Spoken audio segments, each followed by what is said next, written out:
తెలియజేస్తూ మన మధ్యలో దైవజనులు ఫిలిప్ గారు ఉన్నారు. దేవుని వాక్యం మనకు అందిస్తుండగా శ్రద్ధగా దేవుని మాటలు విందాం. హల్లెలూయా. స్తోత్రం.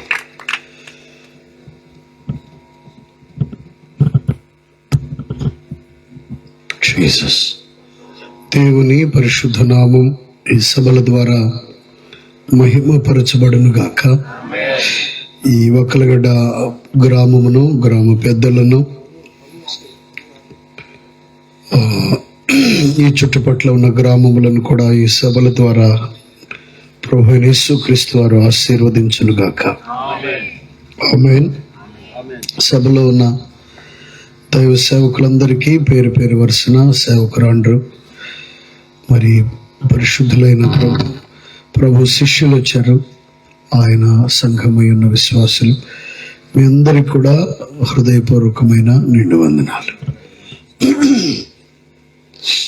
దేవుని యొక్క వాక్యంలో నుండి కొన్ని విషయాలు ఈ రాత్రి ఒకలగడ్డ గ్రామానికి అందించవలెనని ఆకాశములను భూమిని కలుగజేసిన సృష్టికర్తయే ఈ సభను ఈ విధంగా ఏర్పాటు చేయించారు.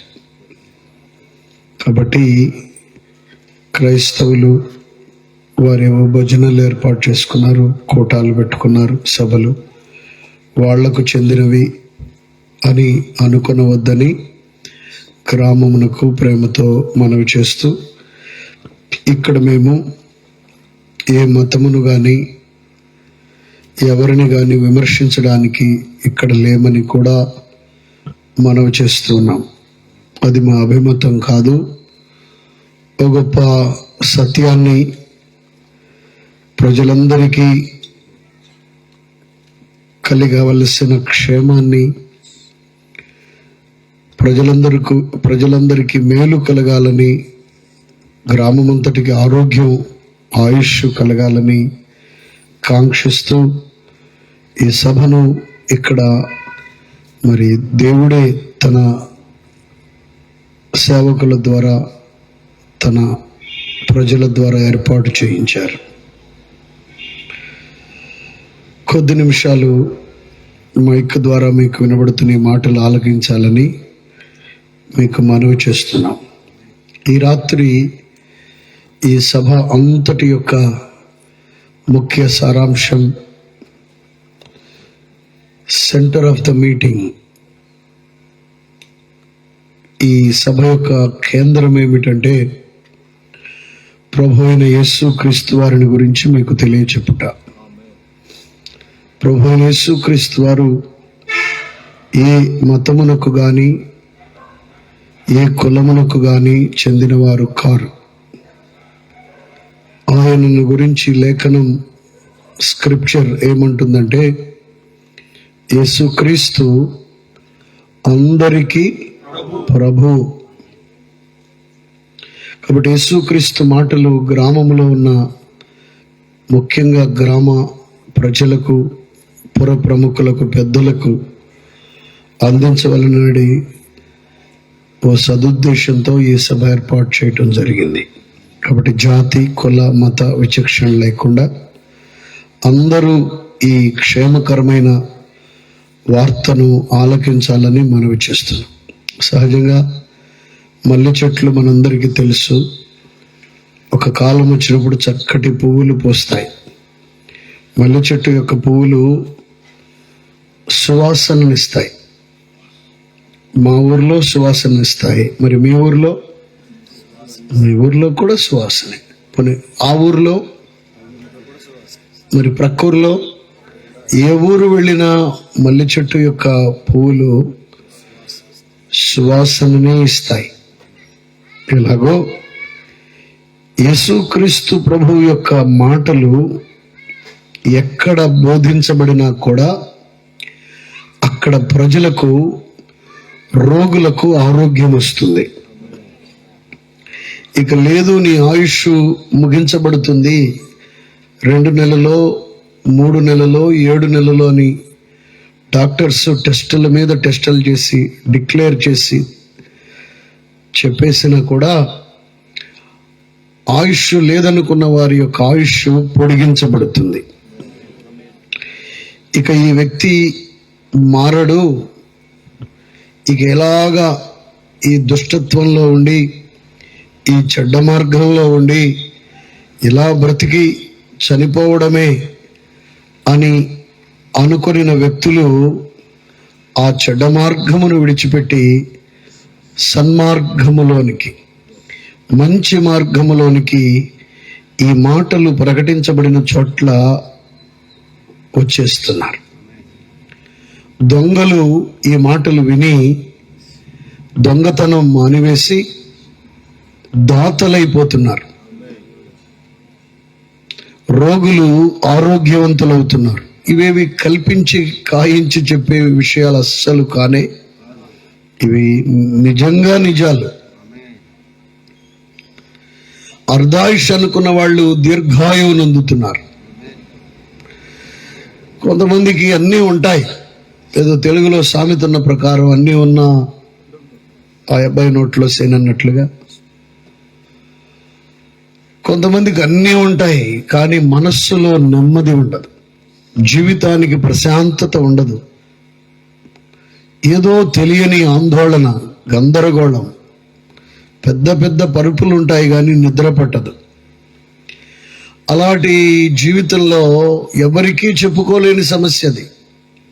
అంటే పెళ్ళి గట్రా అంటే కాస్త బాగా రెడీ అయిపోయి ఖరీదైన కారులలో వెళ్ళి ఫోటోలకు ఫోజులు ఇచ్చి నవ్వి విలువైన ఆహార పదార్థాలు భుజించి వస్తారులే కానీ మళ్ళా వచ్చిన దగ్గర నుండి అదే వేదన, అదే బాధ, అదే అశాంతి, ప్రశాంతత లేని జీవితాలకు ప్రభువైన యేసుక్రీస్తు వారి మాటలు నెమ్మదిని, ప్రశాంతతను, మనశ్శాంతిని, సమాధానమును ఇస్తాయి. నీ జీవితంలో పరిష్కారము లేనే లేదు అని అనుకొనుచున్న ఎట్టి సమస్యకైనా కూడా ఈ రాత్రి ఈ సభకు ఎవరు ముఖ్యులో ఆయన నీ జీవితంలో ఉన్న ప్రతి సమస్యకు పరిష్కారము కాగలరు. ఈయన ఏదో ఒక ఊరిలో వెలసి, ఒక మండలం పరిధిలో వ్యాపించి, ఒక జిల్లా పరిధిలో అప్పుడప్పుడే వర్ధిల్లుతున్న వ్యక్తి కాదు. ఈ ప్రభువైన యేసుక్రీస్తు ఎవరో తెలుసునా? మానవ జాతి చరిత్రలో ఎంతో మంది పుట్టి మరణించారు జీవించి. అయితే ఏ వ్యక్తి ప్రభావితం చేయలేనంత మంది ప్రజలను, కోటాను కోట్ల మంది ప్రజలను ప్రభావితం చేసిన వ్యక్తి, centre of the human history, మానవ జాతి చరిత్రలో ఈయన ప్రభావితం చేసినంత మంది ప్రజలను మరి ఇంకెవరు ప్రభావితం చేయలేదు అనేది చరిత్ర చెప్తున్న నిజం. ప్రస్తుతం భూప్రపంచంలో ఉన్న 7 ఖండాలు, 850 కోట్లు, ఈ ప్రజానికల్లో అత్యధిక సంఖ్యాకులు ఈ ప్రభువారిని వెంబడించేది. ముందే చెప్పుకున్నాంగా, మతాలు మార్చడానికైతే అస్సలు ఇక్కడ మేము ఉండకూడదు, రాకూడదు. అది మా అభిమతం కానే కాదు. మతంతో మాకు పని లేదు. యేసుక్రీస్తు ప్రభు ఎవరో 2 మాటలు మీతో చెప్పడానికి ఈ సభ. ఒకంత వినండి అంటూ మనవి చేస్తున్నాం. పెద్ద ఆయన చెప్పారు, వినదగునెవ్వరూ చెప్పినా వినినంతని వేగపడక వివరింపదగున్. అసలు ఎవరు చెప్పినా కానీ ముందు వినాలి. తింటేనే కదా తెలిసేది రుచి.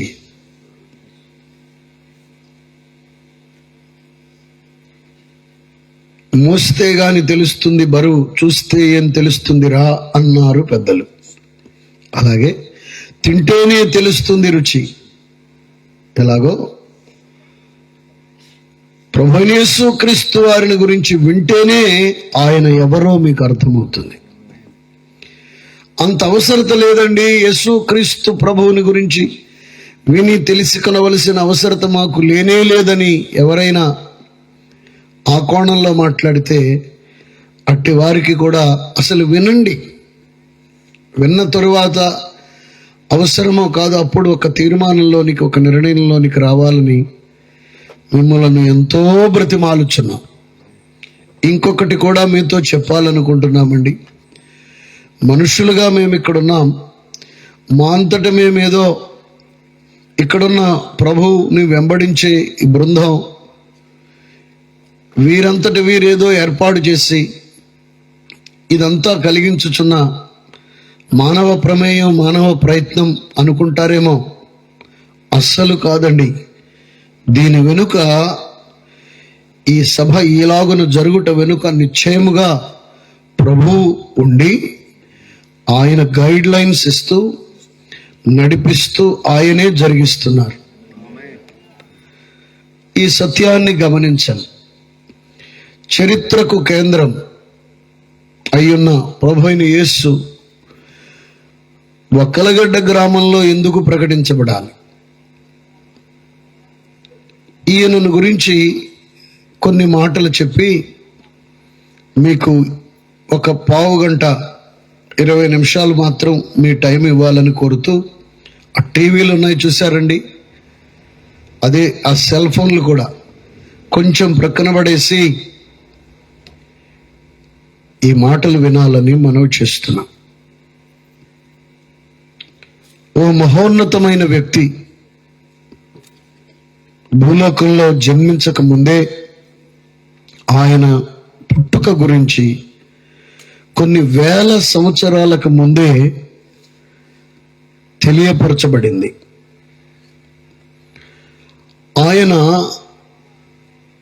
కన్యక గర్భాన్న పుడతారని, మానవులలో ఇంకెవ్వరూ అలాగున జన్మించరు, ఆయన ఒక్కరే కన్యక గర్భాన్న పుడతారని, జన్మించిన ఆయన తన జీవిత కాలంలో ఆశ్చర్య కార్యాలు, ఆశ్చర్యము అంటే మానవ అతీతమైన కార్యాలు, మానవ జాతి ఇంతకు ముందెన్నడూ చూచి ఉండని, విని ఉండని కార్యాలు ఆయన చేస్తాడని, ఆయన పుట్టక ముందే కొన్ని వేల సంవత్సరాల క్రితం కొన్ని సంగతులు, ఆయన పుట్టక ముందు కొన్ని వందల సంవత్సరాల క్రితం కొన్ని సంగతులు వివరించబడ్డాయి, తెలియపరచబడ్డాయి. మాత్రమే కాదండోయ్, ఆయన ఆశ్చర్య కార్యాలు చేసి మరణిస్తారని, మరణించేది కూడా ఎలా మరణిస్తారో ఆ సంగతులన్నీ చాలా కూలంకుషంగా, ఆయన జీవితంలో ఆశ్చర్య కార్యాలు, గురుడివారికి, పుట్టుకతో కళ్ళు లేకుండా పుట్టిన గురుడివారికి కళ్ళిస్తారని, మూగవారికి నోరిస్తారని, చనిపోయిన వారిని సహితం బ్రతికిస్తారని ఆయనను గురించి ముందే చెప్పబడింది. మాత్రమే కాకుండా ఆయన ఎలాగున మరణిస్తారో కూడా దరిదాపుగా 742 సంవత్సరాల క్రితమే ముందుగా ప్రవచనం చెప్పబడింది. ఆయన మరణించినప్పుడు ఆయనను ఎలా శిక్షిస్తారో కూడా ముందుగానే వ్రాయబడింది.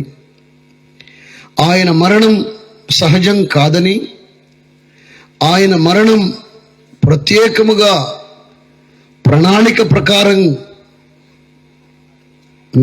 నియమించబడినదని కూడా ముందుగానే వ్రాయబడింది. నాగలితో భూమిని దున్నినప్పుడు ఆ నాగలి వెళుతూ ఉండగా మట్టి ఎలా పైకి లేస్తుందో అలా ఆయనను కొరడాలతో కొట్టినప్పుడు ఆయన వీపంతా నాగటి సాళ్లవలే దున్నబడి, ఆయన వీపు మీదున్న చర్మము క్రిందనున్న మాంసము అలాగా చీల్చబడుతుందని ఆయన పుట్టక ముందే 1000 సంవత్సరాలకు పూర్వం ప్రవచనం చెప్పబడింది. ఆయన మరణించేటప్పుడు ఆయన ఎముకలన్నీ స్థానం తప్పుతాయని, all bones will be out of joint, ఆయన యొక్క ఎముకలన్నీ స్థానం తప్పుతాయి, ఎముకలు డిస్లొకేట్ అవుతాయని, కాళ్లకు చేతులకు ఉన్న 12 చోట్ల ఉన్న ఎముకలు స్థానం తప్పుతాయని, మనము గ్రహించవచ్చు, గమనించవచ్చు. లేఖనంలో ముందే చెప్పబడింది, ఆయన అంగి చీట్లు వేసుకుంటారని ముందుగానే చెప్పబడింది. మాత్రమే కాదండోయ్, ఆయన ఈ లోకానికి రాకముందే పాత నిబంధన అనే గ్రంథములో 5 చోట్ల ఆయన మరణించి తిరిగి లేస్తాడని ముందుగానే ప్రవచనం చెప్పబడింది. మానవ జాతి చరిత్రలో ఒక వ్యక్తి పుట్టక ముందే ఫలానా విధంగా కన్యక గర్భాన్న పుడతాడని, అంత మాత్రమే కాదండోయ్, బెత్లెహేము అనే ఊరిలో పుడతాడని ముందుగానే చెప్పబడింది. ఎంత ఆశ్చర్యం! ఒక వ్యక్తి పుట్టక ముందే, కొన్ని వేల సంవత్సరాలకు ముందే స్త్రీ సంతానంగా పుట్టబోతున్నాడని. మనమంతా పురుష సంతానం. ప్రభువైన యేసుక్రీస్తు వారు ఒక్కరే పురుష ప్రమేయం లేకుండా స్త్రీ సంతానంగా జన్మించారు, కన్యక గర్భాన్ని జన్మించారు. ప్రవచనం పలుకబడిన విధముగా అదే ప్రకారంగా ఈ భూమధ్యపురమైనటువంటి బెత్లెహేము అనే ప్రాంతములో కన్యక గర్భాన్న ఆయన ఒకానొక శుభగడియలో జన్మించారు. ఆయన జన్మించడమే ఒక మహాద్భుతమైన ప్రాపంచిక సంఘటన జరిగింది. అది ఒక గ్రామానికి, ఒక మండలానికి, ఒక జిల్లాకి, ఒక రాష్ట్రానికి, ఒక దేశానికి, ఒక ఖండానికి చెందినది కాదు. యావత్ భూప్రపంచానికి చెందిన సంగతి. ఏమిటండి అదంటారా? ఆయన భూగ్రహానికి అడుగుపెట్టుట తోడనే కాలము 2గా బ్రద్దలైపోయింది. అవతల ముక్కేమో క్రీస్తు పూర్వం, యువతల ముక్కేమో క్రీస్తు. ఇది వేసవి కాలం. విజయవాడ బెంజ్ సర్కిల్ నుండి బయలుదేరితే రోడ్డు వెంటే లారీలు దించేశారు లోళ్ళు. ఏమిటవి? పుచ్చకాయలు. ఈ పుచ్చకాయను తెచ్చి పెద్ద చాకు ఒకటి తీసుకుని అడ్డంగా మధ్యలోనికి కట్ చేస్తే ఎన్ని ముక్కలు అవుతుంది? 2 ముక్కలు, పెద్ద పెద్ద ముక్కలు అయినట్లుగా కాలము సరిగ్గా 2 ముక్కలై కూర్చుంది. ఎంతో మంది పుట్టినప్పుడు కాలం 2 ముక్కలు అవ్వలేదే. అందరిలాంటి సహజ మానవుడు కాదు ఈయన. ఈయన జన్మము విశేషం. ఈయన జీవితం ఆశ్చర్యకార్యాలు. నీటి మీద 5 కిలోమీటర్ల మేర నడిచాడు, సముద్రం మీద. గాలిని, తుఫానును ఒక్క కేక పెడితే క్షణంలో నిమ్మళమైపోయినాయి.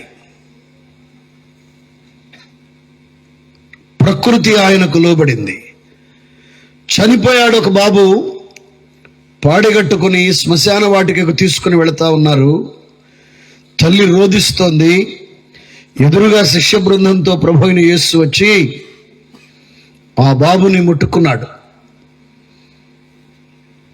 క్షణంలో ఆ బాబు లేచి కూర్చున్నాడు. ఇంకొక పాప చనిపోయింది. చావు బ్రతుకుల మధ్య ఉండగానే వాళ్ళ నాన్నగారు జీసస్ క్రైస్ట్ దగ్గరకు వచ్చారు. ఏదో ఏమైనా ప్రార్థన చేయిస్తే బ్రతుకుతుందేమోనని యేసుక్రీస్తు వారి దగ్గరకు వచ్చి బ్రతిమలాడుకున్నారు. యేసయ్య ఆ పాప దగ్గరకు వచ్చే లోపే చనిపోయింది. అందరూ చనిపోయిందని ఏకరువు పెడుతున్న వేళ ప్రభువైన యేసు ఆ ఇంటిలోనికి వెళ్ళి, చిన్న పాప లేనానా అన్నారంతే. ఒక్క మాట.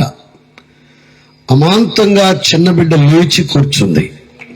చప్పట్లు కొడుతూ స్తోత్రం చెప్పొచ్చు కదా. సరే, ఇంతటితో సరిపెట్టుకుంటారా అంటే కాదు. మరొక ఆయన చనిపోయాడు జబ్బు చేసి. ఏడ్చి సమాధిలో పెట్టేశారు తీసుకెళ్ళి. 1 రోజు అయిపోయింది, 2వ రోజు అయిపోయింది, 3వ రోజు కూడా అయిపోయింది. 4వ రోజు ప్రభువైన యేసు సమాధి వద్దకు వచ్చారు. సమాధిలో డెడ్ బాడీ, శవం, పేనుగు కుళ్ళిన దశకు వచ్చేసింది.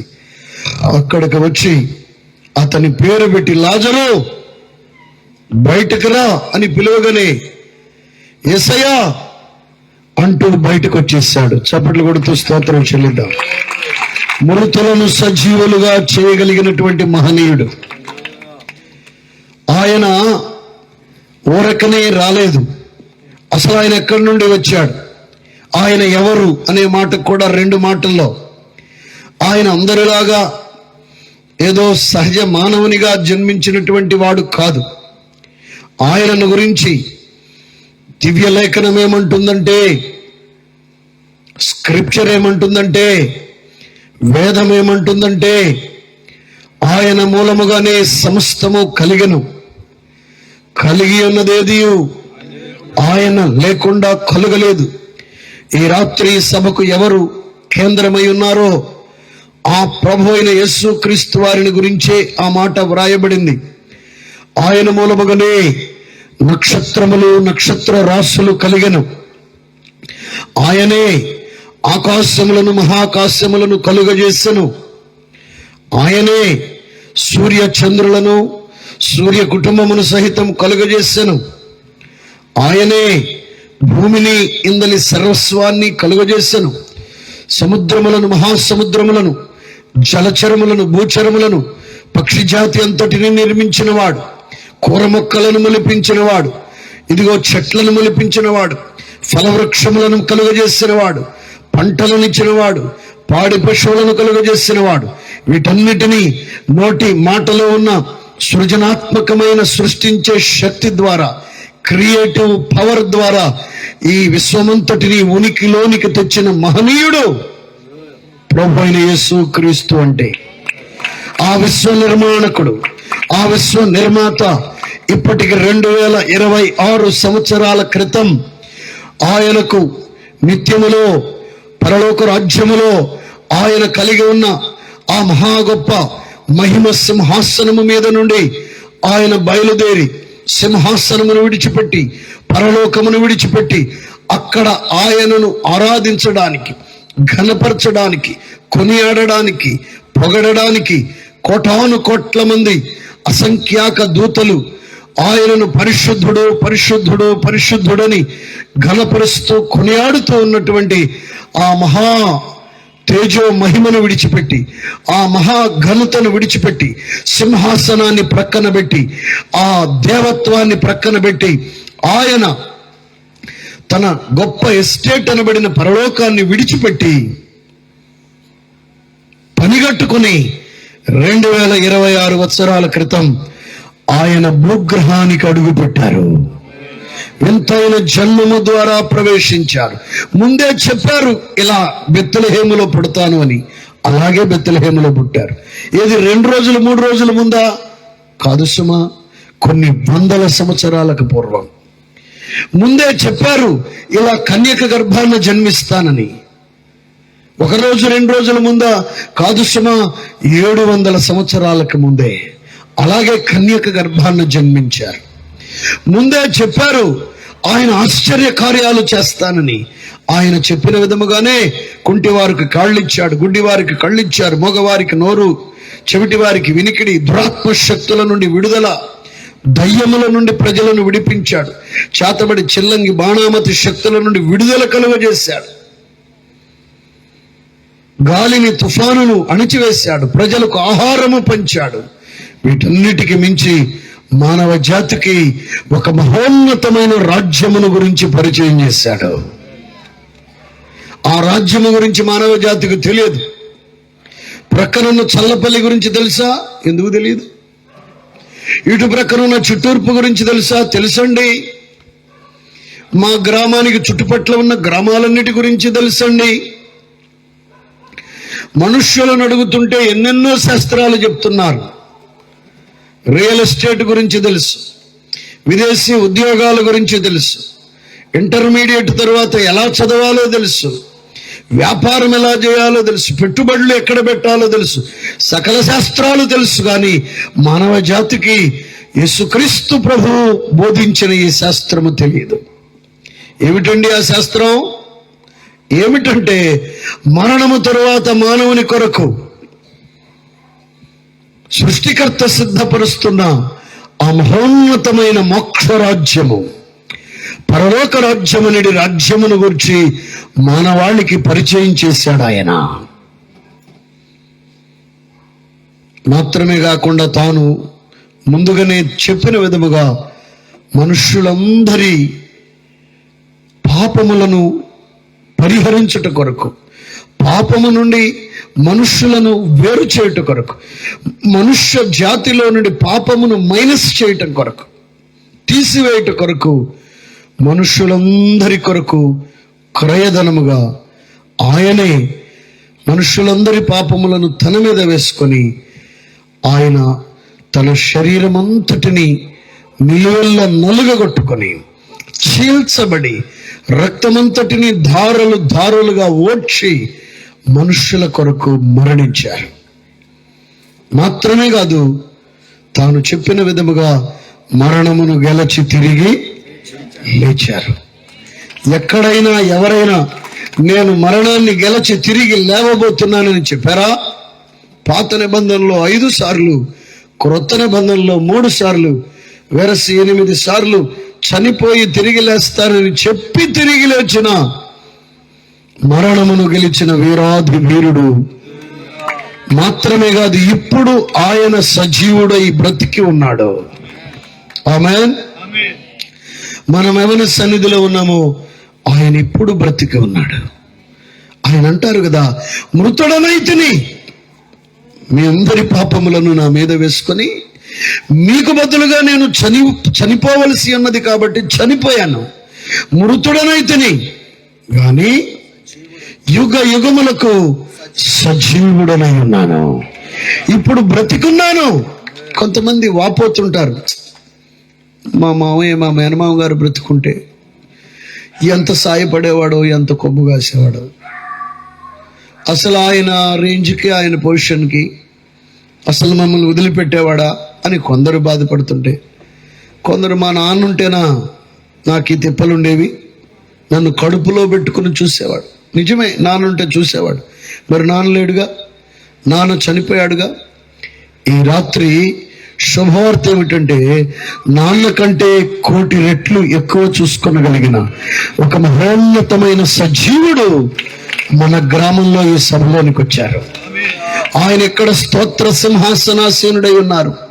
ఆయన క్రైస్తవులుగా పిలువబడుతున్న వాళ్ళ కొరకు రాలేదండి, మనుష్యులందరికీ మేలు చేయడానికి ఆయన వచ్చాడు. ఆయన సాధ్యములకు ప్రభు అయి ఉన్నారు. నీ సమస్య ఎంతటి సమస్య అయినా ఆ సమస్యను చిటికలో త్రుంచి వేయగలిగినంతటి అపారమైన శక్తిమంతుడై ఉన్నారు. ఆయన ఈ సభలో నిలిచి ఉన్నారు.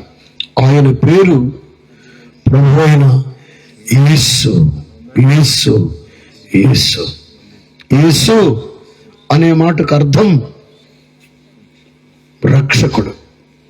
యేసు అనగా రక్షకుడు. ఏమిటండి మీరు చెప్పే ప్రబోధం? మా మతాలను విమర్శిస్తారా? అస్సలు కాదన్నయ్య, కానే కాదండి, అది మా పని కాదు సార్. అందరినీ గౌరవించడం ప్రభువారు నేర్పిన సంస్కృతి. మరి ఏమిటండి మీరు చెప్పేది? యేసు అనగా రక్షకుడు.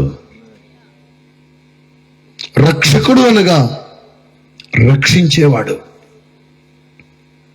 రక్షకుడు అనగా రక్షించేవాడండి. రక్షించేవాడంటే పొంచి ఉన్న ప్రమాదము నుండి తప్పించేవాడు. రక్షకుడు అంటే రక్షించేవాడు. రక్షించేవాడంటే పొంచి ఉన్న ప్రమాదము నుండి తప్పించేవాడు. ప్రమాదమా? పొంచి ఉండట. మాకేం ప్రమాదాలు లేవండి. అయితే మనుష్య జాతి అంతటి కొరకు మనుష్యులు ఎరుగకుండగా ఓ ఘోర ప్రమాదము పొంచి ఉన్నది. అది ఒక్కళ్ళిద్దరి కొరకు కాదండి, ఒక గ్రామానికో అరగ్రామానికో కాదండి, గ్రామంలో ఉన్న సగం మందికో 1/2 మందికో కాదండి. భూమి మీద మనిషిగా జన్మించిన ప్రతి ఒక్కరి కొరకు ఆ ప్రమాదము పొంచి ఉన్నది. ఆ ప్రమాదం ప్రమాదము పేరే ఘోరమైన అగ్నిగుండము. ఆ ప్రమాదము పేరే నిత్య నరకము.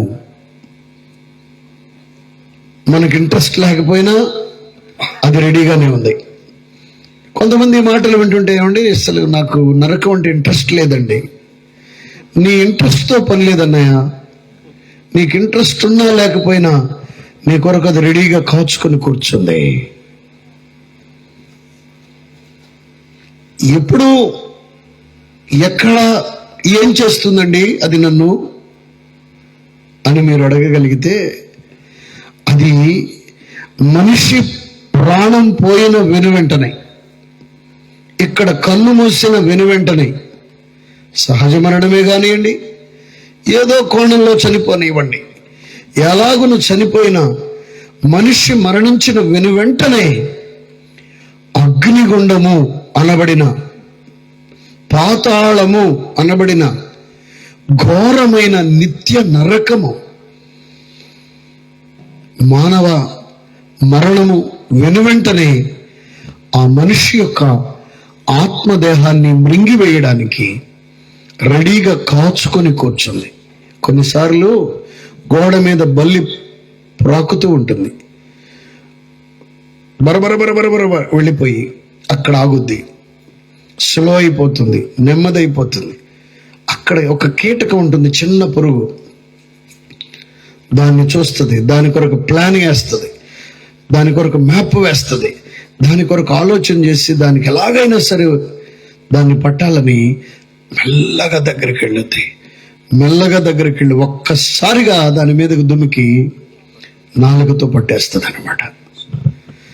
బల్లి ఆ కీటకాన్ని ఎలా పట్టేసిందో, నీ శరీరం లోపల గుండెకాయ, ప్రేవులు, ఏమంటే కిడ్నీలు, కాలేయము ఇవే ఉన్నాయి అనుకుంటున్నావా? నిన్ను నన్ను నిర్మించిన మానవ నిర్మాణకుడు ఏమంటున్నాడంటే, ఈ రక్తమాంసాల దేహం లోపల, ఈ ఫిజికల్ బాడీ లోపల ఆత్మదేహం అనే అసలు మనిషి నివసిస్తున్నాడు. ఈ ఆత్మదేహము శరీరంలో ప్రతి ఒక్కరిలో కూడా నిశ్చయముగా ఉండి ఉన్నారు. భౌతిక దేహం మనందరికీ తెలుసు, కానీ దీని లోపల ఆత్మదేహమని అసలు మనిషి దేవుని చేత నియమించబడ్డాడన్న సంగతిని మనుష్య జాతి గుర్తించకుండా అపవాది అయిన సైతాను మనుషులందరి మనస్సు అనే నేత్రాలకు గురుడితనం కలుగచేశాడు. ఈ సంగతి చాలా విశేషమైనది. తనువును నమ్మి తండ్రిని మరచి దినమును జీవించెదవా అన్నారు పెద్దలు. తను అంటే శరీరం. అంటే మనుషులు అనుకుంటున్నారు ఈ దేహమే అసలు మనిషి అంటే. దీనికే అన్నీ వస్త్రాలు దీనికే, ఆభరణాలు దీనికే, చలికాలం అయితే వేడి నీళ్లు దీనికే, వేసవి కాలం అయితే చల్లని పానీయాలన్నీ కూడా దీనికే, రుచికరమైన భోజ్యాలన్నీ దీనికే. నిలువటద్దం ముందు నిలువబడి కొంతమంది అనేక పర్యాయములు చూసుకుంటూ ఈ దేహాన్ని గురించి ఎంతో ఆలోచన చేస్తారు. నిన్ను నిర్మించిన, నిన్ను డిజైన్ చేసిన నీ కర్త ఏమంటున్నాడు తెలుసా? నానా, శరీరము కేవలము నిష్ప్రయోజనమైనది. తన అపోస్తలుల ద్వారా ఏం రాయించాడో తెలిసిన? శిథిలమైపోవు గుడారము అన్నాడు. కాబట్టి ఈ శరీరము కేవలము ఒక గుడారము మాత్రమే. అరటిపండు మనందరికీ తెలుసు. దాన్ని ఎడమ చేత్తో పట్టుకుని ఇదేమిటండి అంటే అరటిపండు అంటాం. దాన్ని నాలుగు ప్రక్కల దాని తొక్కు తీసి దాని లోపల ఉన్నటువంటి పదార్థాన్ని కుడి చేతిలోనికి తీసుకొని, కుడి చేతిలో పదార్థాన్ని ఇదేమిటంటే అరటిపండు అంటాం. ఎడమ చేతిలో ఉన్న తొక్కుని ఇలాగా క్రిందికి వంచి ఇదేమిటండి అంటే ఏమంటారు? అరటి తొక్కండి. మరలా దాన్ని జాగ్రత్తగా విప్పి ఈ లోపలి పదార్థాన్ని దాని స్థానంలో కూర్చుండబెట్టి నాలుగు ప్రక్కల దాని తొక్కుతో కప్పివేసి కుడి చేత్తో పట్టుకుని ఇదేమిటంటే ఏమంటారు? మళ్ళీ అరటిపండు అంటాం. అంటే లోపలి పదార్థం అరటి తొక్కులో ఉన్నంతసేపు తొక్కును కూడా ఏమంటున్నాం? అరటిపండే అంటున్నాం. ఎలాగో ఈ శరీరం లోపల ఉన్న ఆత్మదేహము అనే అసలు మనిషి ఈ ఫిజికల్ బాడీలో రక్తమాంసాల దేహంలో ఉన్నంతసేపు ఈ ఫిజికల్ బాడీని, ఈ భౌతిక దేహాన్ని కూడా మనిషి అనే అంటాం. ఎప్పుడైతే ఆత్మదేహం ఈ శరీరంలో నుండి బయటకు వెళ్ళిపోయిందో, ఎప్పుడైతే వ్యక్తి కన్ను మూశారో, ఇక అప్పుడు మనిషి అనరు, డెడ్ బాడీ అంటారు, శవం అంటారు.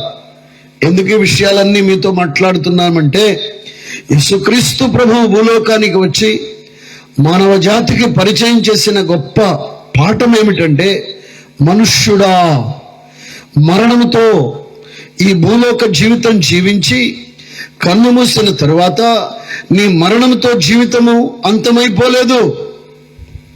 ఈ మరణం తరువాతే అసలు సిసలైన జీవితం ప్రారంభమవుతుంది.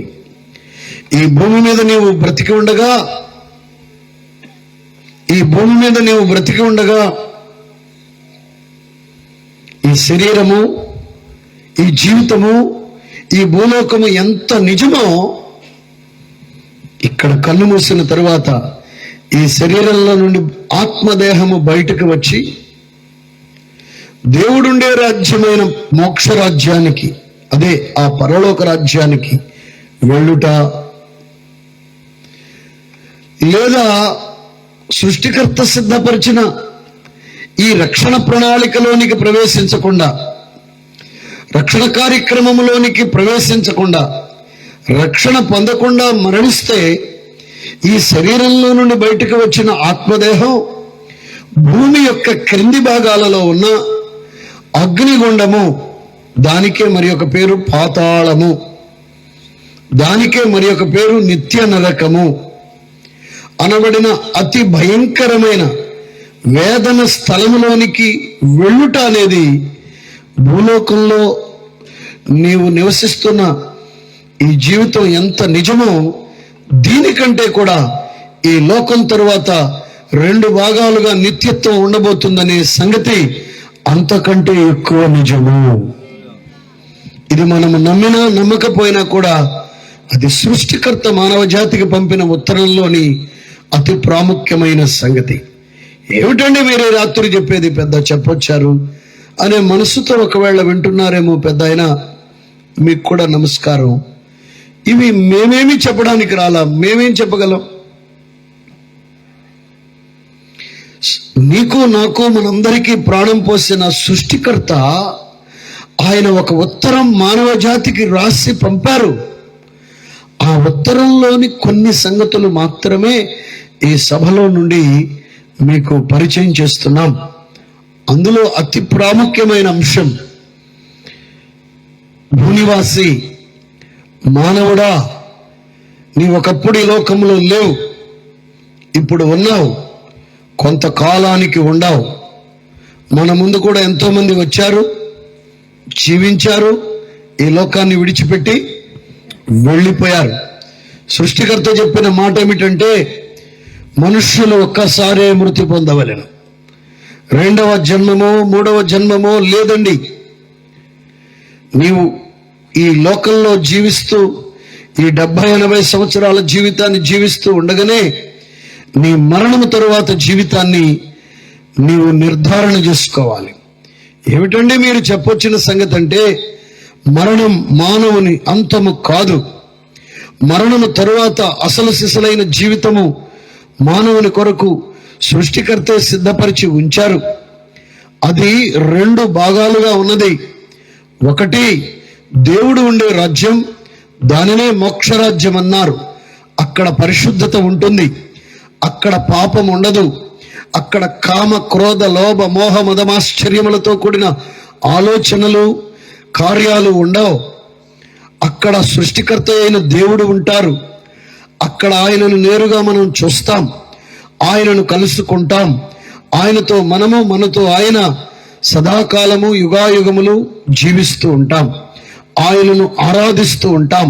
అక్కడ ఆకలి లేదు, దప్పిక లేదు, అక్కడ వ్యాధి లేదు, బాధ లేదు, అక్కడ అర్ధాయుష్ లేదు, మరణము లేదు, అక్కడ ఆనందమే ఆనందం. మనము ఎన్నడూ చూడనటువంటి ఎన్నో వింతలు ఉంటాయి. అమెరికా దేశము కంటే కోటి కోట్ల రెట్లు గొప్పదైన దేశం అదే.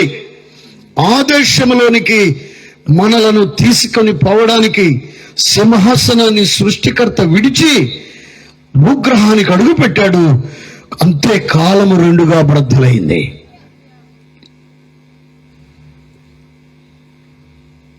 ఆ దేశానికి నిన్ను నన్ను మరణము తరువాత తీసుకుని వెళ్ళడానికి ఆయన గ్రహానికి వచ్చారు. ఆయన జన్మము విశేషం, ఆయన జీవితం విశేషం, ఆయన మరణం విశేషం, ఆయన మరణము తరువాత పునరుద్ధానం మరింత మరింత మరింత మరింత విశేషం. మీరు ఎంతో మందిని చూశారు. ప్రతి మనిషికి పుట్టినరోజు ఉంటుంది, గిట్టిన రోజు ఉంటుంది. ప్రతి మనిషికి పుట్టినరోజు ఉంటుంది, చనిపోయిన రోజు ఉంటుంది. బర్త్డే ఉంటుంది, చెప్పండి, వర్ధంతి డే, డెత్ డే ఉంటుంది. పుట్టినరోజు, వర్ధంతి రోజు. కానీ ఈ రాత్రి ఎవరి సన్నిధిలో మనం ఉన్నామో, ఈ రాత్రి ఎవరిని గురించి మీరు వింటున్నారు? ఈ మహోన్నతుడు, ఈ సృష్టికర్త, ఈ పరాత్పరుడు, ఈ మహనీయుడు, ఈయనకు పుట్టినరోజు, మరణించిన రోజు మాత్రమే కాకుండా మరణమును గెలచి తిరిగి లేచిన మహోన్నతమైన రోజు ఒకటి ఉన్నది. మరణమునకు మరణము కలుగజేశాడు ఆయన. సమాధి గుండె చీల్చాడు ఆయన. చావునే చంపిన మహనీయుడు ఆయన. ఆయన నీ ముందుకొచ్చి నిలువబడ్డాడు ఈ రాత్రి. ఏమిటండి యేసుక్రీస్తు ప్రభువు చేసేదంటారా? బిడ్డా, మరణంతో నీ జీవితం అంతమైపోలేదు. నీవు కన్ను మూసిన వెంటనే నీ ఆత్మదేహము కొరకు అగ్నిగుండము రెడీగా ఉన్నది. ఈ ఆత్మదేహాన్ని మన పెద్దలు వెనకటి వారు జీవుడు అన్నారు, ఇంకా వెనకటి వారు చిలక అన్నారు. ప్రాణం పోయిన వెంటనే ఈ జీవుడు లేదా ఈ చిలక లేదా ఈ ఆత్మదేహం భూమి క్రింది భాగాలలో ఉన్న అగ్ని సముద్రము వంటి ఆ అగ్నిగుండంలోనికి వెళ్ళిపోతుంది. యేసు ఎవరనుకుంటున్నారా? దేవుళ్ళ లిస్టులో ఆయన కూడా ఒకడని చెప్పడానికి వచ్చామనుకుంటున్నారా? ఆ మతంలో నుండి ఈ మతంలోనికి రమ్మని చెప్పడానికి వచ్చామనుకుంటున్నారా? అస్సలు కాదన్నయ్య. దేవుళ్ళ లిస్టులో ఆయన కూడా ఒక్కడు కాదు. దేవుళ్ళు అనబడిన వారు ఎంతో మంది ఉన్నారు. యేసు ఎవరు అంటే, యేసు నీ మరణము తరువాత నీ జీవుడు కొరకు, నీ ఆత్మదేహం కొరకు పొంచి ఉన్న అగ్నిగుండం అనబడిన ఆ నిత్య నరకము నుండి నిన్ను తప్పించడానికి పరలోకము నుండి దిగి వచ్చిన దైవ మానవుడు ఆయన. హల్లెలూయా. మాత్రమే కాదండోయ్, చెప్పులు కొనుక్కోవాలంటే ఈ షాపు కాకపోతే ఆ షాపు, కూరగాయలు కొనుక్కోవాలంటే రైతు మార్కెట్లు వచ్చేసాయి ఈ దినాల్లో. ఈ షాపు కాకపోతే ఆ షాపు, ఆ షాపు కాకపోతే నీకు నచ్చిన చోట కొనుక్కోవచ్చు ఆ చిక్కుడుగాయలు.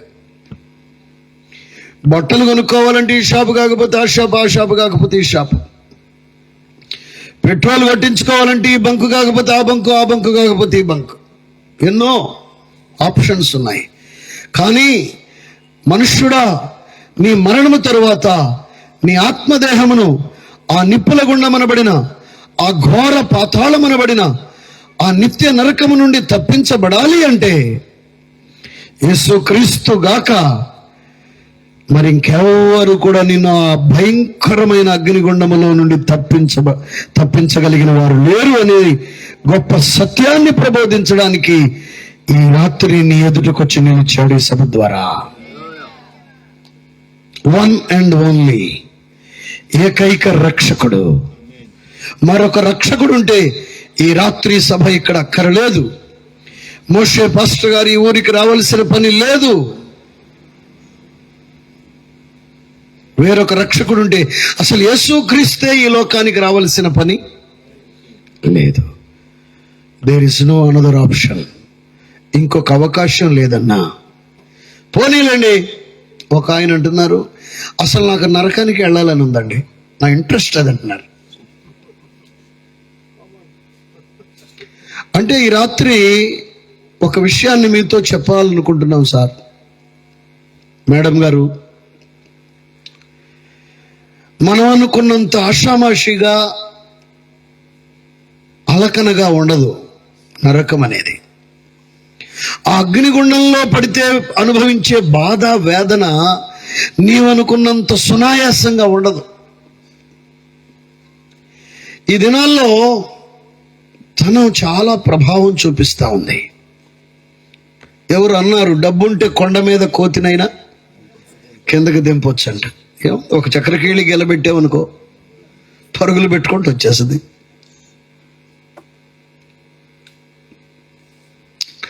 డబ్బుతోనో, గుండె బలంతోనో, కండ బలంతోనో, మేధో బలంతోనో, జనబలంతోనో ఏవేవో చేయొచ్చేమో కానీ ఈ భూలోకంలో ధనము ద్వారా, మేధస్సు ద్వారా, తెలివితేటల ద్వారా, మానవ వ్యూహ రచనల ద్వారా, ప్రణాళికల ద్వారా, ఎత్తుగడల ద్వారా, తెలివితేటల ద్వారా, స్కిల్స్ ద్వారా, టెక్నాలజీ ద్వారా, భూముల ద్వారా, బంగారము ద్వారా, బలం ద్వారా, బలగం ద్వారా నీ మరణము తరువాత నీ జీవుడు కొరకు, నీ ఆత్మదేహం కొరకు పొంచి ఉన్న అగ్నిగుండము నుండి తప్పించుకోలేవు. ఇవేవి ఎక్కడికి రావు.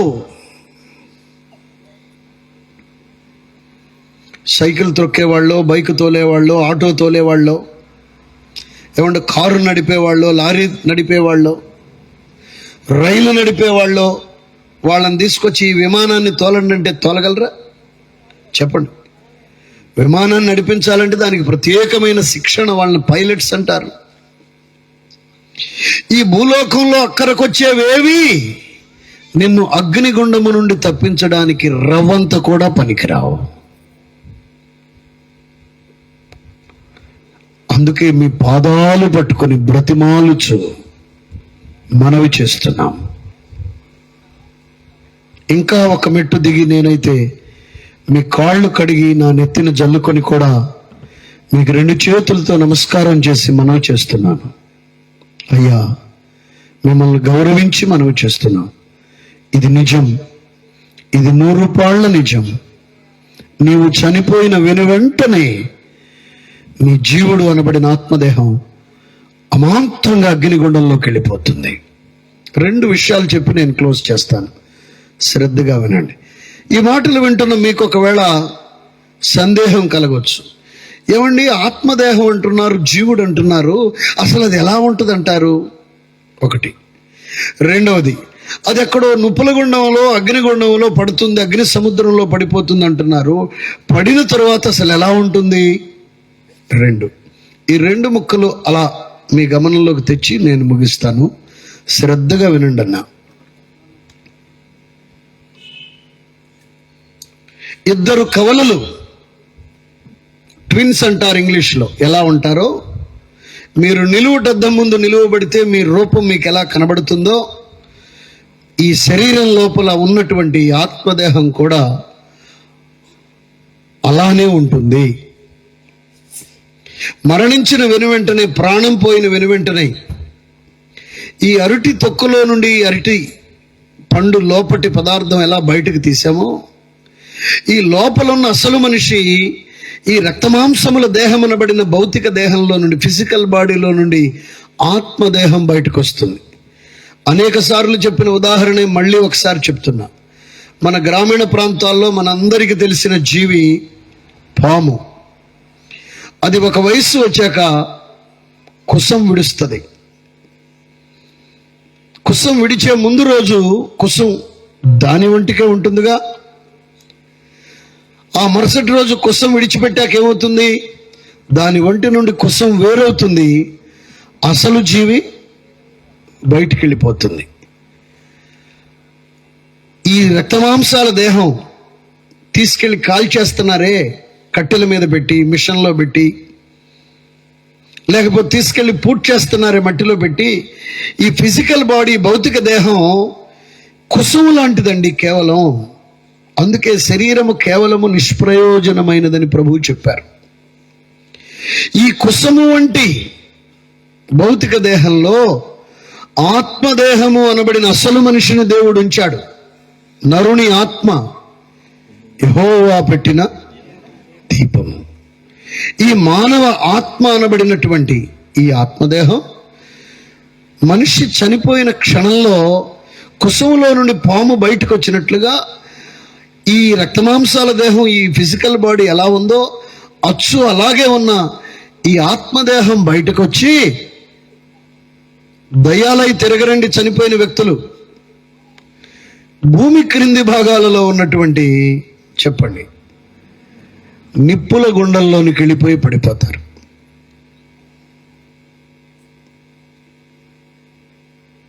ఇక అక్కడ పడిన దగ్గర నుండి యాతన, వేదన, ఆ భయంకరమైన బాధ ఇంత అంతా కాదు. ఒక్కలగడ్డ గ్రామమా, బ్రతిమాలుతూ చెప్తున్నాం, ఒక వ్యక్తి యేసుక్రీస్తుని ఎందుకు అంగీకరించాలి అంటే ఆ వ్యక్తి మరణించిన వెనువెంటనే అగ్నిగుండం అనే ఘోర ప్రమాదము పొంచి ఉంది. అందులో నుండి తప్పించగలిగిన ఒకే ఒక్క రక్షకుడు ప్రభువైన యేసుక్రీస్తు.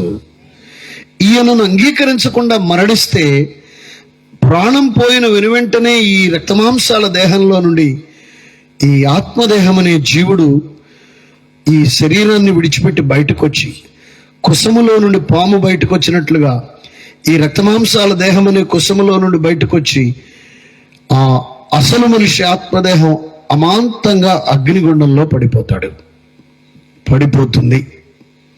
పడిన దగ్గర నుండి మొదలవుతుందండి వేదన. ఈ మాటలు బాగా వినాలి. ఇక అక్కడ పడిన దగ్గర నుండి వారు అనుభవించే బాధ, వేదన ఎలా ఉంటుందో ఒక్కసారి వినండి. నెంబర్ 1, అతి భయంకరమైన అగ్ని బాధ అక్కడ ఉంటుంది. అతి భయంకరమైన అగ్ని బాధ అక్కడ ఉంటుంది. ఒక వ్యక్తి 10 లీటర్ల పెట్రోల్ మీద పోసుకొని అగ్గి పుల్ల గీసి నిప్పంటించుకుంటే బగ్గుమని అంటుకొని బగబగ మండుతూ కాలిపోతూ ఉంటే వస్త్రాలు కాలిపోయి వస్త్రముల క్రిందున్న చర్మము, చర్మము క్రిందున్న మాంసము, మాంసము క్రిందున్న నరములు, నరముల క్రిందున్న ఎముకలకు అంటుకొని 5 నుండి 10 నిమిషాలు కాలిన తరువాత ప్రాణం పోకముందు ఆ మనిషి అరుస్తూ కేకలేస్తూ విపరీతంగా యాతన పడతారే, ఆ బాధ కంటే అనేక 100 రెట్లు బాధ నీ ఆత్మదేహానికి అగ్నిగుండంలో ఎదురవబోతుంది. నెంబర్ 1 మొదటిది. నెంబర్ 2, అగ్నిగుండములో అతి భయంకరమైన అగ్ని బాధ మాత్రమే కాకుండా అతి భయంకరమైన దుర్వాసన కూడా అక్కడ ఉంటుంది. కారులో స్వీట్ అరోమా, ఇంట్లో అద్భుతమైన సువాసన. ఎక్కడ చూసినా మానవుడు చక్కని సువాసనను కోరుకుంటాడు.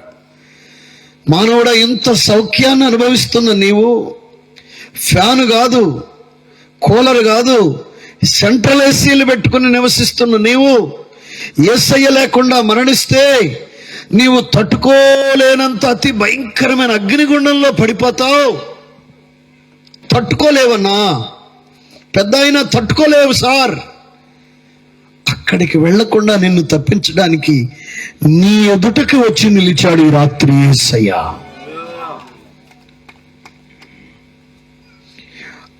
అగ్ని బాధేలండి, ఎట్లాగొట్లా తట్టుకుంటానంటే తట్టుకోలేనంతటి అగ్ని బాధ అది చాలదన్నట్లుగా అతి భయంకరమైన దుర్వాసన. ఒక పశువు చనిపోతే ఊరు వెలుపట పడేస్తే 10 రోజుల తరువాత ఆ మార్గాన్ని వెళుతుంటే కొన్ని లక్షల పురుగులు అక్కడ ఏర్పడి తట్టుకోలేము అసలు. ఆ ప్రక్కగా వెళుతుంటే వాంతి వచ్చేస్తుంది అన్నమాట. అలాంటి పరిస్థితుల్లో ఆ జంతువు కళేబరం ప్రక్కనే ఒక కట్టుగొయ్యి పాతి ఒకని కాళ్ళు చేతులు 2 కట్టేసి ఈ కాళ్ళు చేతులు కట్టిన వ్యక్తిని తీసుకెళ్ళి ఆ కట్టుగొయ్యి కట్టేస్తే ఆ దుర్వాసన ప్రక్కనే ఉండి పీల్చుకుంటుంటే ఆ వ్యక్తిని ఒకసారి మీరు ఊహించండి.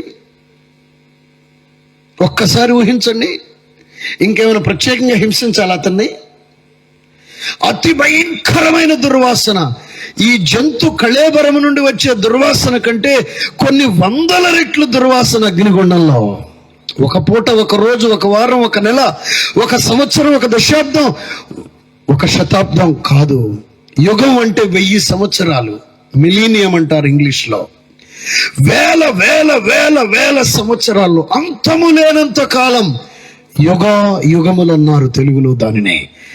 ఆ అగ్ని వేదన ఒక ప్రక్క, ఈ భయంకరమైన దుర్వాసన మరి ఒక పక్క.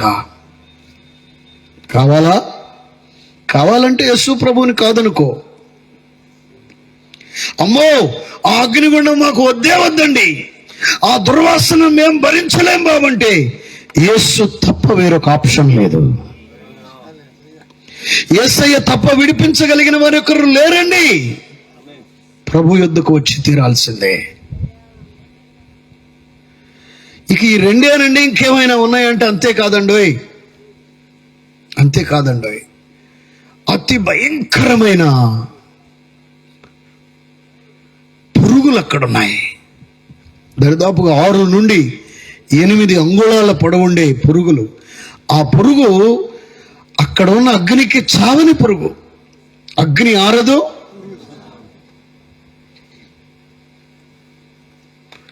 అగ్నితో కాలిపోయి చచ్చిపోయే పురుగు కాదది. ఆ పురుగులు కొన్ని వందల నుండి వేల పురుగులు ఒక్కొక్క మనిషిని పట్టుకొని శరీరాన్ని తొలుచుకుంటూ లోపలికెళ్ళి మళ్ళా తొలుచుకుంటూ బయటకు వస్తూ, అలా తొలుచుకుంటూ లోపలికెళ్ళటం బయటికి రావడం. ఈ వేదన తట్టుకోలేక అరుస్తూ కేకలేస్తూ పట పళ్ళు కొరుకుతావు. అక్కడికి వెళితే అయినోళ్ళు రారు, బంధువులు లేరు, కులం అక్కరకు రాదు. నీకున్న ఏది నిన్ను అందులో నుండి తప్పించలేదు. తప్పిస్తానంటూ యేసయ్య నీ ఎదురుగా వచ్చి నిలువబడ్డాడు ఈ సభ ద్వారా ఈ రాత్రి. కాళ్ళదంటావా? కాదంటావా? త్రోసిపుచ్చుతావన్నాయా? పెద్ద ఆయన, మేడం గారు, తల్లి గారు, దొరుకు కాళ్ళ మందే వెతుకుదాం.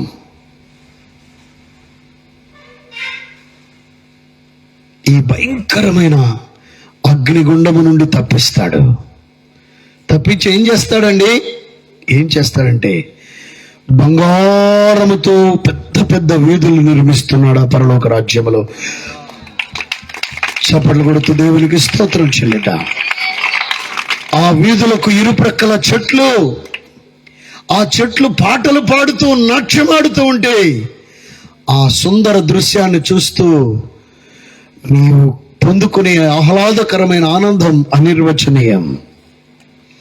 మనమెన్నాడైనా చూడనట్టి ఎన్నో వింతాలుండు,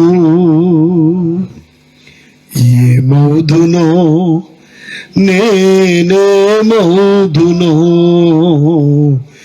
ఏమౌదునో నేనేమౌదునో. ఆ మహోన్నతమైన మహోజ్వలమైన ఆ పరలోక రాజ్య సొగసులు సౌందర్యాన్ని చూచి ఏమైపోతానో ఆ ప్రవేశంలో ఆనంద డోలికల్లో తేలియాడుతూ అంటూ భక్తుడు అలా పాట వ్రాశారు. ఇవి కట్టుకథలు కాదు సార్, ఊహ కాదు, బ్రతుకు తెరువు కొరకు చెప్పేది కాదు. ఈ మాట చెప్పడానికే రక్తాలు కార్చి ప్రాణాలు అర్పిస్తున్నారు యేసయ్య చేత పిలువబడిన పరిశుద్ధులు. నీ దాకా వచ్చింది. ఇది నిజమో కాదో, నిజంగా బంగారం అమ్మే వ్యక్తి అయితే బంగారమో కాదో 100 కొలిముల్లో పెట్టి కాల్చి టెస్ట్ చేసుకోమంటాడు. అదే రోల్డ్ గోల్డ్ అమ్మేవాడైతే చీకడబడ్డాక వస్తాడు, పైన తిప్పుకుపోతాడు, ఎవడు దొరుకుతాడో మోసం చేయటాకని. ఈ రాత్రి మేము ఏ సత్యాన్ని మీ ముందు ప్రభువు ద్వారా ప్రకటించామో ఇది నిజమో కాదో 100 కాదన్నా 1000 టెస్టులు చేసుకుని నమ్మండి. నిజ రక్షకుడా నువ్వెవరో నాకు కనబడమని అడగండి. ఒక ఆయన అడిగాడు పంజాబ్ రాష్ట్రంలో, ఆయన బైబిల్ని ముక్కలు ముక్కలుగా చించేసి కాల్చేశాడు. యేసు ప్రభు అంటే చెడ్డ చిరాకు. అసలు ఆ పేరు వింటేనే చీమలు, జర్రులు, పాములు పాకినట్లుగా ఫీల్ అయిపోయేవాడు. యేసు భక్తులందరినీ హతమార్చాలనేటటువంటి క్రూరమైన ద్వేషం. అలాంటి వ్యక్తి ఒకరోజు అడుగుతున్నాడు, ఒక రాత్రి వేళ, భూమిని ఆకాశములను నిర్మించిన విశ్వ నిర్మాణకుడా, మనశ్శాంతి లేకుండా బ్రతుకుతున్నాను, మనిషిని కలుగజేసిన వాడా, అసలు ఎవరు నువ్వు అని అడుగుతుంటే తెల్లవారుజామున రాత్రంతా అడిగి అడిగి అడిగి అలిసిపోయాడు. తెల్లవారుజాము 4 గంటలకు ఆయన దిగి వచ్చి వెలుగుతో దర్శించాడు. ఎవరు నువ్వంటే, నిజదేవుడా, నిజరక్షకుడా, విశ్వ నిర్మాణకుడా, ఎవరు నువ్వు అన్నావు కదా. నేనే నాన్న వచ్చానన్నాడు. అదే నువ్వు యేసు ప్రభులాగున్నావు, నువ్వెందుకు వచ్చావంటే, నువ్వంటే నాకు గిట్టదు కదా, నిన్నన్నాడు పిలవలేదు, తెరవలేదు కదా, నువ్వెందుకు వచ్చావు? అదే నాన్న, విశ్వ నిర్మాణకుడా, దేవుడా, మనశ్శాంతినిచ్చేవాడని పిలిచావు కదా, అందుకు వచ్చానన్నాడు. ఎన్కౌంటర్ అంటారు దీన్ని, ముఖాముఖిగా ఎదురుపడటాన్ని. అభిప్రాయాన్ని మార్చుకున్నాడు. అయ్యో అయ్యో అయ్యో, ఇంతకాలం ఈ యేసు క్రీస్తుని గురించి నేను వేరే అభిప్రాయం కలిగి ఉన్నానే. తెల్లోళ్ళు తెచ్చిన వాడు అనుకుని బైబిల్ని చించి కిరోసినాయిలు పోసి నిప్పు పెట్టేనే స్నేహితులందరినీ పిలిచి తక్కువ కులాల వాళ్ళ వాడు అనుకున్నానే, పాశ్చాత్య దేశాలకు చెందిన వాడు అనుకున్నానే. ఈ రాత్రి నాకు అసలు సత్యం బోధపరచబడిందని ఆ వ్యక్తి, మామూలు ఆయన కాదండి, మహాకోటీశ్వరుడు వాళ్ళ తండ్రి, యేసుక్రీస్తుని అంగీకరించాడు. వాళ్ళ నాన్నకు చెప్పాడు, డాడీ, యేసుని కళ్ళతో చూచాను. ఆయన మనం అనుకుంటున్నట్లుగా ఆయన ఏదో పరాయి దేశాల వాళ్ళు తీసుకొచ్చిన ఊహాభ్రమ కాదు. ఆయన నిజ రక్షకుడు, ఆయన దేవుడు. ఆయన నాకు కళ్ళారా కనబడ్డాడు, నాతో మాట్లాడాడు.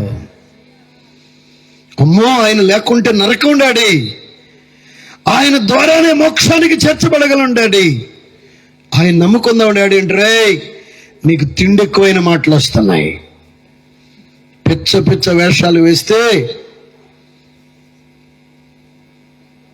చంపేయడానికి కూడా వెనకాడని జాగ్రత్త అని బడబడ ఈడ్చుకెళ్ళాడు.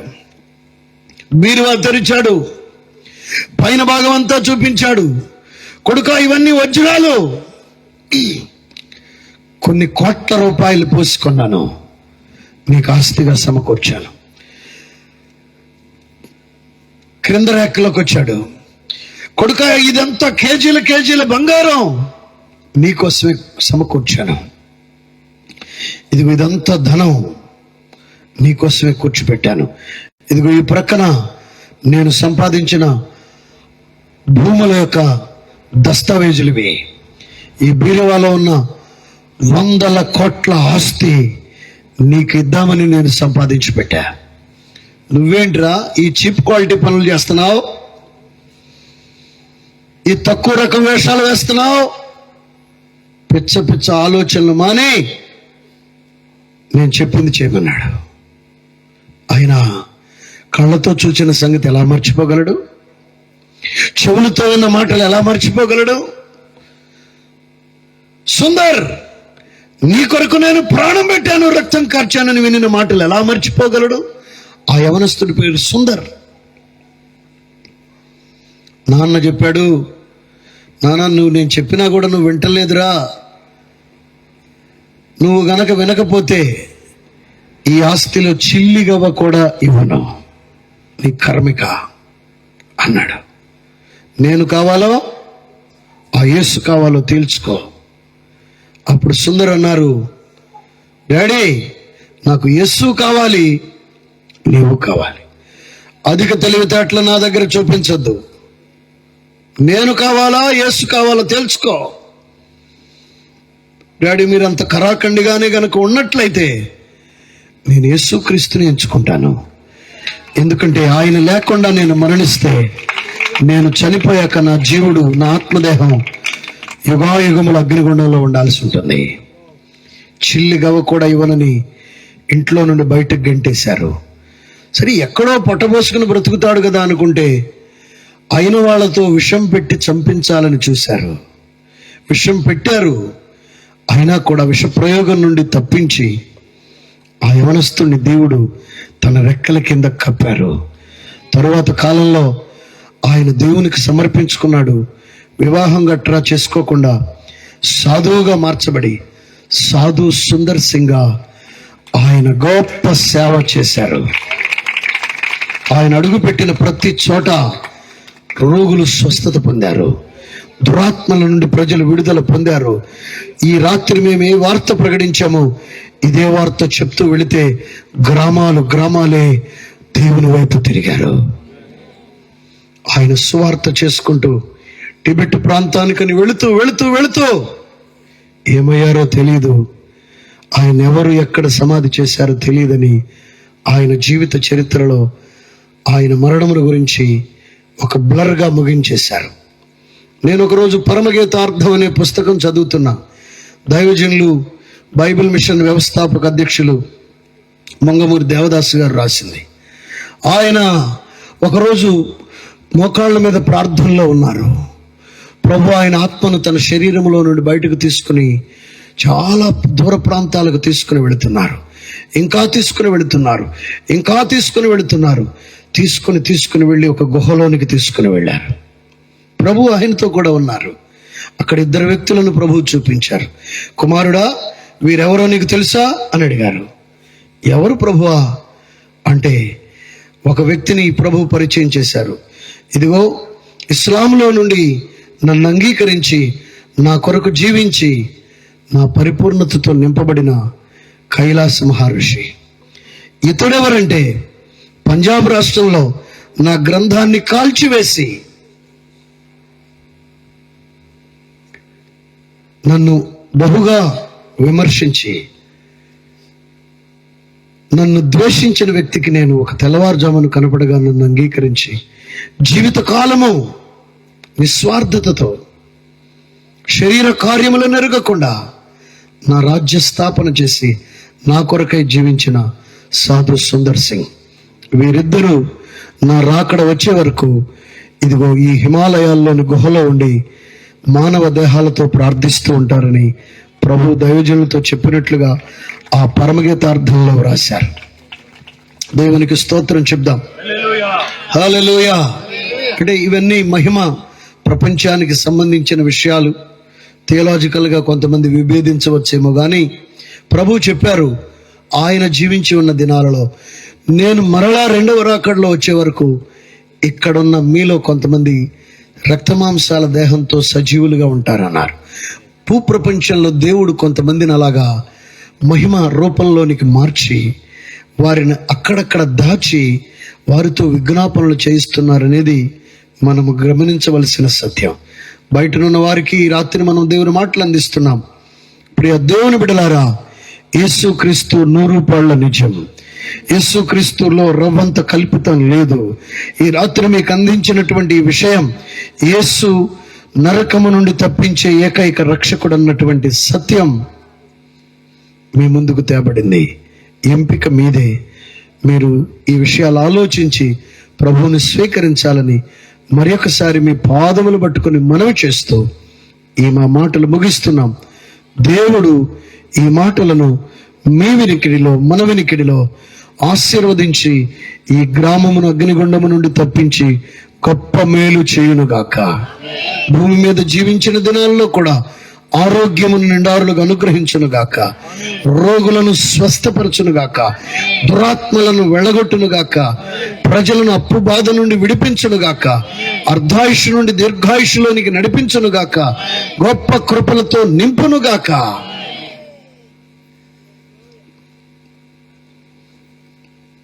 దేవుని తోటలోని చిన్న పనివాడనైన నాకు ఇంత మహాద్భుతమైన అవకాశం కలుగజేసిన దేవదేవునికి, మరి ఈ పరిచర్యలు నిర్వహిస్తున్న దేవుని సేవకులు మోషే బ్రదర్కి, సేవకురాలకి, ఇక్కడున్న స్థానిక సంఘానికి, వేదిక మీదనున్న మరి దైవజనులు, ఇక్కడ ఉన్నటువంటి సేవకులందరికీ మరి ఒకసారి వందనాలు తెలియజేస్తూ, బయటున్న గ్రామ పెద్దలు శ్రోతలందరికీ యేసయ్యను నమ్ముకొని ఆ ప్రమాదం నుండి తప్పించబడి ఆ సేఫ్ జోన్ ఆ మహాద్భుతమైన పరలోక పట్టణమనబడిన ఆ రాజ్యంలోనికి బంగారు వీధులు, రత్నములు, వజ్రములు, వైడూర్యములతో నిర్మించబడిన ఆ మహామహిమ కలిగిన ఆ రాజ్యంలోనికి చేర్చబడాలని ప్రభువును బట్టి మీకు మరి దేవుడు పంపిన ఉత్తరాన్ని అందించి అందులో విషయాలను కూడా చదివి మీ గమనంలోనికి తెచ్చి ఈ మాటలు ముగిస్తున్నాం. దేవుడి మాటలను ప్రతిఫలింప చేయునుగాక.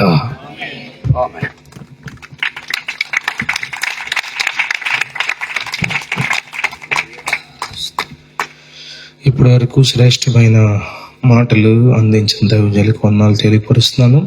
మన మధ్యలో దైవజనులు పరిశుద్ధ రాజయ్య గారు ఉన్నారు. దేవుని మాటలు మనకు అందిస్తారు. హల్లెలూయా, హల్లెలూయా. మరణము పొందక ముందే నరుడా గుర్తెరుగు మా ప్రభుని, మరణము పొందక ముందే నరుడా గుర్తెరుగు మా ప్రభుని, తరుణము పోయిన హరిదరు కదుగా, తరుణము పోయిన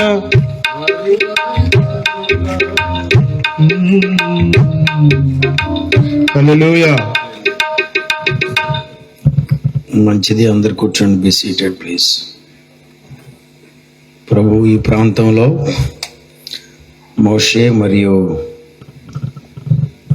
శైలు బిడ్డల ద్వారా జరిగిస్తున్న ఈ పరిచర్యను బట్టి నేను ప్రభువును స్తుతిస్తున్నాను. దేవుని ప్రేమను అందించడానికి ఇక్కడి అవకాశం మనకి ఇచ్చినందుకు ప్రభువుకు మహిమ కలుగును గాక. కూడి వచ్చిన దైవజనులందరికీ మీకు వందనాలు. ముఖ్యంగా మరి శైలు మరియు మోషే ఇక్కడున్న స్థానిక సంఘ బిడ్డలందరికీ ప్రత్యేకమైన వందనాలు. యెషయా గ్రంథం 6వ అధ్యాయం 1వ వచనంలో రాజైన ఉజ్జియా మృతి నొందిన సంవత్సరమున అత్యున్నతమైన సింహాసనమునందు ప్రభు ఆసీనుడై ఉండగా నేను చూచాను అన్నాడు. దేవునికి స్తోత్రం, హల్లెలూయా. మరి రాజైన ఉజ్జియా ఎవరు అంటే యోధారాజు. చెప్పండి, ఎవరు? యోధారాజు. సుమారుగా కాదులేండి, 52 సంవత్సరాలు పరిపాలన చేశాడు. 52 years ఈ రెయిన్. సుసంపన్నమైనటువంటి విధానంలో అతడు పరిపాలించిన దినములన్నీ కొనసాగినాయి. అతడు బాగానే ఉన్నాడు, దేవునికి విధేయునిగా ఉన్నాడు. మరి ఏం తేడా చేసిందో తెలీదు. అక్కడికి వచ్చేసరికి యాజకులు చేసే పనిని తాను చేశాడు. మీరే వేయాలా ధూపం, మీరే ఇవాళ దేవునికి సాంబ్రాణి అర్పణలు నేను ఇస్తానంటూ అక్రమంగా వాక్యమును తప్పి యాజక ధర్మాన్ని తాను జరిగించాడు. అతడేమో రాజు, పరిపాలన చేయాలి, కానీ యాజక ధర్మంలోనికి దూరాడు. అందుచేత అతనికి కుష్ఠరోగం వచ్చింది. కుష్ఠరోగం వచ్చిన తరువాత అతడు మరి 2 సంవత్సరాల కాలం అటు ఇటుగా సఫర్ అయి ప్రాణాన్ని పోగొట్టుకున్నాడు. చూసారా? చివరి పరిస్థితి ఏంటంటే అతడు రాజరికంలో పుట్టినప్పటికీ అతడు కుష్ఠరోగముతో చనిపోయాడు. కాబట్టి రాజులతో పాటు అతనిని పాతిపెట్ట లేదు. ఇది జరిగింది. ఆ ఉదంతాన్ని గురించి రాస్తూ ఏం రాశాడంటే, రాజైన ఉజ్జియా మృతి నందున సంవత్సరమున అత్యున్నతమైన సింహాసనమందు ప్రభు ఆసీనుడై ఉండగా నేను చూచితిని. ప్రవక్త ఏమో యెషై ఉన్నాడు. అతడు చనిపోయిన తర్వాత దర్శనం వచ్చిందంట. ఎవరికి? యెషైకి. చూసారా? అప్పటి వరకు దర్శనం లేదు. ఇందాక ఒక మాట చెప్పాను, అతని కాలం మరి 52 సంవత్సరాలు సుసంపన్నంగా ఉంది. డబ్బు బాగానే ఉంది, తిండి బాగానే ఉంది. పరిస్థితులన్నీ బాగానే ఉన్నాయి, మరి ఏం లేదు, దర్శనమే లేదు, దేవుడే లేడు. ఒక మాట మీకు జ్ఞాపకం చేస్తాను, చాలాసార్లు మనం అన్నీ బాగున్నప్పుడు దేవుణ్ణి గుర్తు చేసుకోం, దేవుని సంగతి అసలే ఎత్తాం. ఏదో కాసేపు, అది కూడా అందరికీ కనబడేటట్లుగా చాలా స్టైల్గా దేవుని విషయంలో కూడా మరి అట్లా మనం చూపించుకోవడానికే తప్ప దేవుణ్ణి చూపించే ప్రయత్నం ఎక్కడ చెయ్యం. ముఖ్యంగా కడుపు నిండినప్పుడు, పరిస్థితులన్నీ బాగుండినప్పుడు. ఉజ్జియా ఈ ఉదంతం ఇదే మనకు బోధిస్తుంది. అతడు సంవత్సరములన్నీ సుసంపన్నంగా నడిచినాయి కానీ జనులలో దైవ దర్శనము లేదు, భక్తులకు దైవ దర్శనము లేదు, ప్రవక్తలకు దైవ దర్శనము లేదు. కారణం ఏంటంటే అతని యొక్క ఆస్తి, అతని యొక్క అంతస్తు, అతని యొక్క పరిస్థితులు, అతని యొక్క సుసంపన్నత దేవునికి వారిని దూరం చేసినాయి. మీ ముందు ఒక చిన్న ప్రశ్న ఉంచుతాను. అన్నీ బాగుండి దేవుణ్ణి విడిచిపెట్టి నరకానికి వెళ్ళిపోవడం బెటర్ అంటారా? ఏమీ బాగోకపోయినా దేవుణ్ణి కలిగి ఉండి నరకము నుండి తప్పించబడి పరలోక రాజ్యానికి పోవడం బెటర్ అంటారా? ఈ లోకం అశాశ్వతం. 70 ఏండ్లు, 80 ఏండ్లు, బాగా ఉన్న 90 ఏండ్లు, ఇది పెద్ద విశేషం కాదులే అనుకుంటే నిత్య జీవం యుగా యుగములు. ఇక్కడేదో మనం వ్యాధితో ఉండాలని దేవుడు కోరడం లేదు, కానీ వచ్చిన సమస్యల్లా ఏంటంటే పరిస్థితులన్నీ బాగున్నప్పుడు ఎందుకో మనుష్యుడు దేవుని వైపు చూడడము లేదు. పరిస్థితులన్నీ బాగున్నప్పుడు ఎందుకో మనుష్యుడు దేవుణ్ణి తలవడమే లేదు. అన్యజనులను అలా ఉంచితే క్రైస్తవ సమాజంలో కూడా శ్రమ వచ్చినప్పుడే మనము దేవుని వైపు చూస్తున్నాం. ఎన్నో శ్రమలు, ఇరుకులు, ఇబ్బందులు కలిగినప్పుడు. ఏదేమైనప్పటికీ కూడా ఉజ్జియా మృతి నొందిన సంవత్సరమున యెషయా భక్తునికి ఏం కలిగిందంట? దర్శనము కలిగింది. దర్శనములో దేవుడు కనబడ్డాడు. చూసారా? దేవుని సన్నిధి కనబడింది, దేవుని ప్రభావం కనబడింది. ఇప్పుడు చిన్న ఆలోచన ఏంటంటే, మనము దేవునిని చూడాలంటే చావవలసింది చావాలి, పోవలసింది పోవాలి, ఉండకుండా ఉండవలసింది ఉండకూడదు. అప్పుడే మనం దేవుణ్ణి చూస్తాం. హల్లెలూయా. అది బాగా సంపాదించి పెట్టేది అయి ఉండొచ్చు.